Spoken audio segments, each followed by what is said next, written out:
सारा विश्व में 27,57,615 जन संक्रमित होता बेले 1,96,414 जनक जीवन गलानी।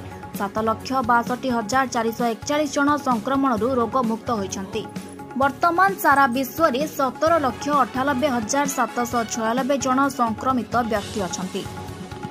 भारत में कोरोना संक्रमित संख्या 23,561 होता बेले 726 जनकर जीवन नहीं सारा कोविड-19। अवश्य 5,671 जन रोगमुक्त होती। वर्तमान देश में 17,164 जन आक्रांत हो चिकित्सित होती। महाराष्ट्र में सर्वाधिक संक्रमितों संख्या। आसंतु देखिबा भारतर केउं राज्य रे केते जन संक्रमित और केते जनक जीवन गलानी तथा केते जन सुस्थ हेलेनी कोरोना भूताणु संक्रमण। अंडमान निकोबर रे 22 जन संक्रमित होता बेले 11 जन सुस्थ हो घर को गले। आंध्र प्रदेश रे 956 जन संक्रमित होता बेले 29 जनक जीवन नहीं सारा कोविड-19 और 145 जन सुस्थ हो घर को फिरती। अरुणाचल प्रदेश रे जड़े आक्रांत होता बेले जड़े रोगमुक्त होती। आसाम रे 36 जन संक्रमित होता बेले जनक जीवन नहीं सारी कोविड-19 और 19 जन सुस्थ हो घर को फेरी। बिहार रे 176 जन संक्रमित होता बेले 2 जनकर मृत्यु होती और 46 जन रोगमुक्त होती।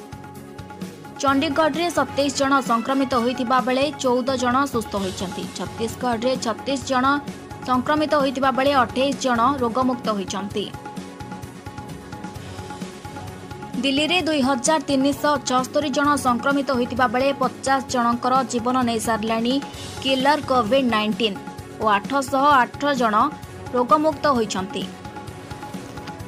गोवा रे 7 जन संक्रमित होता बेले 7 जन सुस्थ हो घर को फिरती। गुजरात रे 2,674 जन संक्रमित होता बेले 112 जनकर मृत्यु होती और 258 जन रोगमुक्त होती।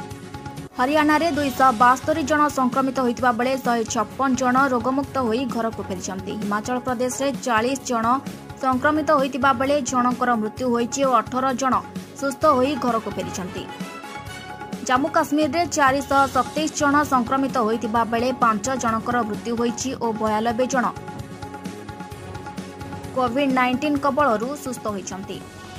झारखंड रे 55 जन संक्रमित होता बेले 3 जनकर मृत्यु होती और 8 जन सुस्थ होती।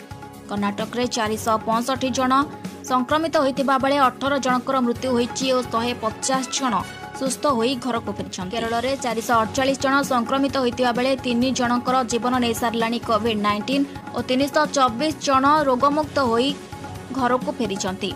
लद्दाख रे 18 जन आक्रांत होता बेले 14 जन सुस्थ होती। मध्य प्रदेश रे 1,652 जन आक्रांत होता बेले 83 जनकर मृत्यु होती। 203 जन सुस्थ होती।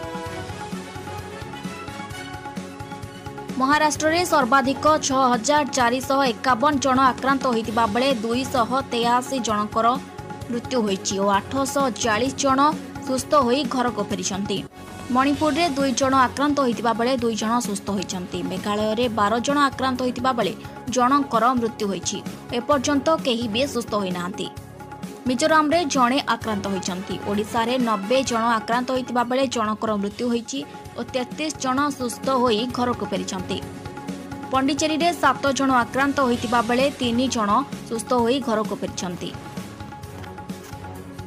पंजाब रे 277 जन संक्रमित होता बेले 16 जनकर जीवन नहीं सारा कोविड-19 और 65 जन सुस्थ हो घर को फेरी। राजस्थान में 1,964 जन आक्रांत होता बेले 27 जनकर मृत्यु होती और 230 जन रोगमुक्त होती।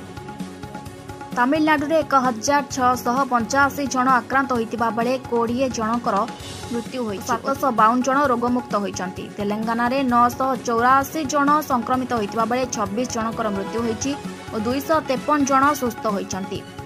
त्रिपुरा रे 2 जन आक्रांत होता बेले जड़े सुस्थ होती। उत्तराखंड में 47 जन संक्रमित होता बेले 24 जन सुस्थ हो घर को फेरी।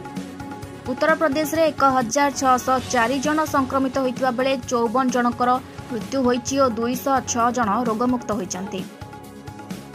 पश्चिम बंग में 514 जन संक्रमित होता बेले 15 जनकर जीवन जाइछि और 103 जन सुस्थ हो घर को फेरी। ଏହି ମହାମାରୀର ଶିକାର ହୋଇଥିବା ମିଳିଥିବା ସୂଚନାରୁ ଜଣାପଡ଼ିଛି ପ୍ରତି ମୁହୂର୍ତ୍ତରେ ବଢ଼ିବାରେ ଲାଗିଛି ସଂକ୍ରମିତ ସଂଖ୍ୟା।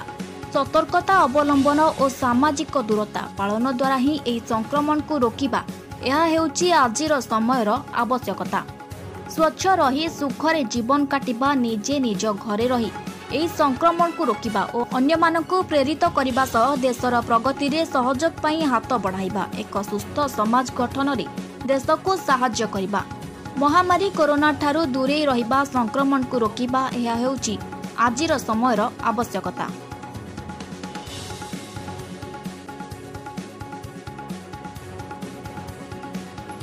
Rajendra Kumar Mishra report news 27 Odisha.